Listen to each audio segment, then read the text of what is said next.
r/AskReddit, what movie do you absolutely love, yet acknowledge is not a super well-made movie? Hackers. Hot garbage, but god do I love it. Hack the Planet. I still have real affection for Mortal Kombat, 1995, even though I admit half of the movie looks like deleted scenes from Xena Warrior Princess. Arnold Schwarzenegger's 1987 masterpiece Running Man. There's no finer example of late 80s dystopian cinema, no better example of Schwarzenegger making a film work when it had no business working, no film closer to the pure joy of the early 90s show American Gladiators. You can actually see the stunt props in the final film. It was as if Running Man was entirely shot and edited by a coke-addled Paul Michael Glaser thinking he was still playing Starsky. My fellow Redditors, if you have not immersed yourself in the moving picture intellectual orgasm of Running Man, you have not truly lived. What a world, I know, there are huge plot holes and some major plot lines just don't make any sense at all, but it's still an entertaining movie and the parts that make any sense are very well done. Plus Costner. Twister because it's dumb, fun, and Dodge Ram. Demolition Man. For whatever reason, one of my local TV stations used to air this movie every Easter Sunday, so whenever I see it I remember family get-togethers at my nana's house. Plus, watching Wesley Snipes say cold as Haagen-Dazs always makes me laugh. Oh man, do I love Congo. It's really not good. The script is hilariously terrible. There are a lot of great actors in it who seem to know what kind of movie they're in, and a few not so great actors who don't. We used to watch this with Anaconda for a When Animals Attack drunk double feature in college. Roadhouse is objectively a ridiculous movie but I love it. Don't Tell Mom the Babysitter's Dead. The plot was so full of holes that it just stopped making sense. Once you leave that behind it's extremely entertaining and so awesomely bad. How Rose Lindsay overlooked all of the illegal shit happening I'll never know. Evolution, 2001. It's an impressive mix of contrived, slightly problematic, and ridiculous but somehow it just works for me. I think it's mainly because I think Orlando Jones is amazing in anything he's in. Sky High. The Underworld movies. All of them. Pure, perfect early 2000s leather-covered trash. George of the Jungle. It's an iconic movie of my childhood but seems to have just fallen through the cracks for so many. It was stupid, silly, and even for what it was just a rather weak movie, not an outright bad movie but not iconic as I view it. Then Brendan Fraser added his charm to it. Very few could have had such a transformative effect on a movie in my opinion. Edit, thanks for the awards. Robin Hood Prince of Thieves. 13 Ghosts. What an awesome concept, with actual lore. Overboard, with Goldie Hawn and Kurt Russell. League of Extraordinary Gentlemen. Edit, you've no idea how happy it makes me to see this comment taking off. Thank you all. We are not alone. Edit. Epstein didn't kill himself. Limitless is far from a perfect movie. But I love the concept so much that I've watched it several times. Jumper. Van Helsing. Anaconda. Jon Voight's wink at the end. Classic. Edit, loved the sequel too. Doesn't matter there aren't any anacondas in Borneo. Facts don't matter in these movies. Without a Paddle. It's like a comedic Stand By Me. 13th Warrior. It's one of my absolute favorite movies of all time and has a special place in my heart, but it feels like it's not especially well made. Starship Troopers. The effects are gorgeous even now, but the acting is real bad, even by good actors. Still love the movie. Actually turns out the bad acting was done on purpose, so maybe not the best example. I knew it was satire but thought the acting and that were a separate thing. Dude, where's my car? Now and then. I know it's an oversimplified gender swap Stand By Me, and the casting choices for the adult version of the characters were a bit questionable, but goddamn I love that movie. It came out when I was close in age to the kids at a time when adventure movies featuring girls weren't super common. And the young actors, and brief appearance of Brendan Fraser, were so good. I'm surprised the Chronicles of Riddick isn't on here yet. One of my guilty pleasures. ETA, while I'm so happy there's a ton of Chronicles fans, its ratings are by far the lowest of the trilogy. #reception. I stand by it has issues, and that I just don't care and will watch it almost any time I run across it, and I can rarely watch anything more than a couple of times. Good burger. Super Mario Bros., it's like someone let Ridley Scott loose inside Nintendo HQ. In time. Cool idea. Okay movie. All the Resident Evils. I adore them. Even the overacting of Jill Valentine. Joe Dirt. The Replacements. Pain heals, chicks dig scars, glory lasts forever. Anastasia, totally cheesy animation with weird 3D sometimes, and the villain is really weird. That being said, the romance between Dimitri and her can't be beat. Hot Rod. The Core. Let me make a correction, it actually is a well-made movie, but the core concept, no pun intended, is absurd. The science is hilariously bad in this movie. But it takes itself just seriously enough for the premise to work. Not to mention it's got a killer cast. Deep Blue Sea. I always get flack for loving Wild Wild West. Practical Magic. Dirty Work. Dragonheart. Corny as hell but will always hold a special place. I love the Fast and Furious, Tokyo Drift. No shame. The acting is bad. The story is worse. The CGI laughable. IDGAF. I love it. Demolition Man. I love the ridiculous future society they envision. Have a mellow day, citizen. Pacific Rim has the corniest scenario and writing but is still a personal favorite. SFX are on point, though.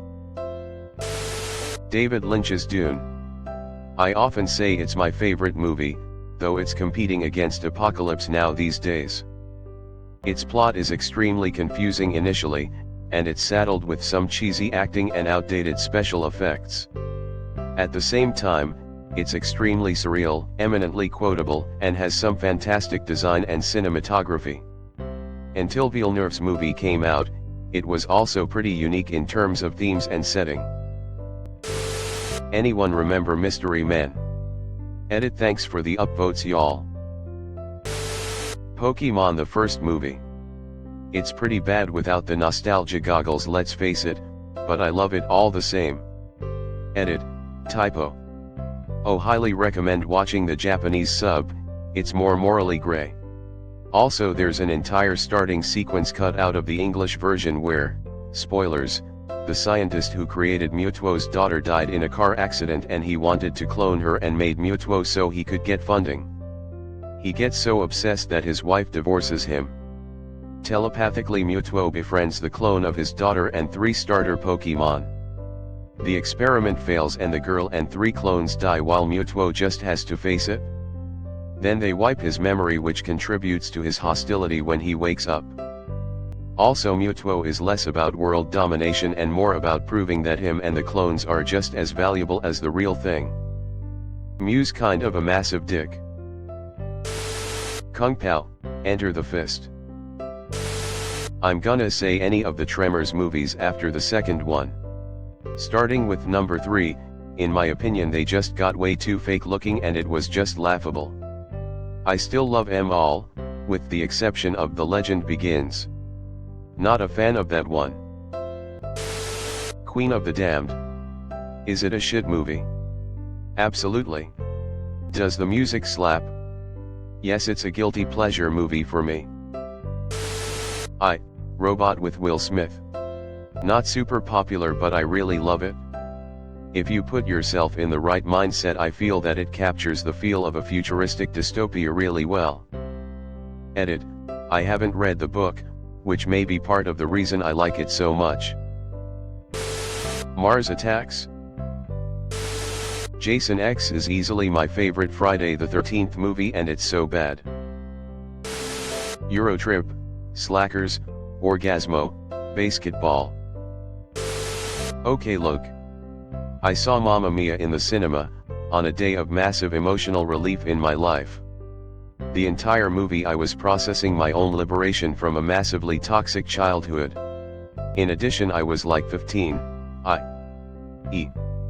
my mind was particularly malleable, so that movie is the soundtrack to triumph. Who cares that Pierce Brosnan can't sing? So what if the story is ridiculous? It doesn't matter to me at all that the choreography seems to be tailored to the range of movement for 40-year-old moms. It's joy in movie form. Remo Williams, The Adventure Begins. Fred Ward is miscast as Remo and Joel Grey plays Kyun, a Korean assassin teacher. The production troubles were legendary, and it flopped terribly. That being said, it was the greatest Pulp Fiction come-to-life movie ever made. Dodging bullets, running on sand without footprints, and battling for your life on the Statue of Liberty are not scenes to be missed. TMNT 3 Turtles in Time. It is considered the worst movie of the three, but I watched that one more than any other movie as a kid. I still watch it at least twice a year now. Cutthroat Island. Judge Dredd, 1995. Final Fight in The Mummy 2. M.R. Brooks. Kevin Costner as a serial killer with William Hurt as his alter ego. I don't think it did very well and people barely ever talked about it, but I just love something about it. National Treasure. Grandma's Boy. Apparently I'm the only person on earth who loves Bicentennial Man. I can't even point out what people dislike about it. I should clarify, I would still love this movie if it wasn't Robin Williams. I don't subscribe to Reddit's weird fetish for him. White Chicks. It is a terrible movie, but I just can't stop quoting it every time I get to watch it. Spice World, about the Spice Girls. I watched it non-stop as a kid, and can still quote it today, LOL. Yes, it's not the best film ever, but the campiness is hilarious. Edit, for those who are trying to watch the movie again, I rewatched it recently on archive.org. Firestarter, the 1984 version. It feels more like a made-for-TV movie, but the finale is awesome, and George C. Scott is so creepy. I love 10 Things I Hate About You with all my heart. I've seen it at least 50 times and can quote it from memory. It sucks ass, but that won't stop me from watching it another 50 times. So many cliches, plot points that are never resolved, and this didn't age well scene, and I still fucking love it. Center Stage. Whatever You Feel. Just Dance It. I recently rewatched Hocus Pocus for the first time in 20 years. I used to watch it every year for Halloween when I was a kid. It was my favorite October movie. It's actually not good. Tank Girl. Twister. My all-time favorite movie. The effects still look pretty impressive today. I love it to death, but I know it's not Oscar-worthy. We Got Cows. Mad Max Beyond Thunderdome. WTF, but I love it. The chanting, the weirdness, the story tangents. Resident Evil movies. They are gory, Poorly acted fun from start to finish. Prometheus. My problems with the film aren't the ones people have with it. I feel there was a great story there that was not allowed to be fully fleshed due to some choices in the writing. The original scripts were so much more interesting in the backstory of the engineers and Vickers' desire to sabotage the trip. I love the movie Laddiehawk. The score by the Alan Parsons Project is interesting but doesn't fit with the era of the movie. I like Matthew Broderick, but he was miscast here. His acting and wisecracking lines are a bit jarring. I still love this movie for the story and the two main leads, along with most of the other actors. Hook with Robin Williams. Didn't realize it wasn't well received until I was an adult. Loved it as a kid. The score is one of my favorites by John Williams. For me it's got to be A Knight's Tale. It's cheesy, it's historically inaccurate, it has some questionable writing and performances, but man do I fucking love that movie. Thanks for watching. Leave a like if you have enjoyed this video and subscribe to never miss an upload.